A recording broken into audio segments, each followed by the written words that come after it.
শিশুকে সুন্দর আচরণ শিখাইয়া দেওয়া। তিরমিজির হাদিস 2678 নম্বর হাদিস, 2678। আনাস রাদিয়াল্লাহু তাআলা আনহু বলেন, নবীজি আমারে মায়া করে কত সুন্দর করে বলে, ইয়া বুনাইয়া ইন কাদারতা আন তুসবিহা ওয়া তুমসিয়া ওয়া লাইসা ফি কলবিকা গিশুন লি আহাদিন ফাফআল। হে বৎস, তুমি যদি এমন ভাবে রাত যাপন করতে পারো, বৎস তুমি যদি এমন ভাবে দিন যাপন করতে পারো যে তোমার অন্তরে কোনো মানুষের প্রতি বিদ্বেষ নাই, তুমি এটাই করো। কি শিখায় দেখেন, শোনো বৎস, তুমি যদি এমন ভাবে রাত কাটাতে পারো যে কোনো মানুষের প্রতি তোমার বিদ্বেষ নাই, তুমি যদি এমন ভাবে দিন কাটাতে পারো কোনো মানুষের প্রতি তোমার বিদ্বেষ নাই, তুমি এটাই করবা।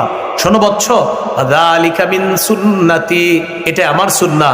এরপর আবার বলছি, ইয়া বুনাইয়া মান আহইয়া সুন্নতি ফাকাদ আহাব্বানি, ও বৎস, যে আমার সুন্নাত জিন্দা করলো সে আমাকে ভালোবাসলো। ওয়া মান আহাব্বানি কানা মাই ফিল জান্নাহ, যে আমাকে ভালোবাসলো সে আমার সাথে জান্নাতে থাকবে।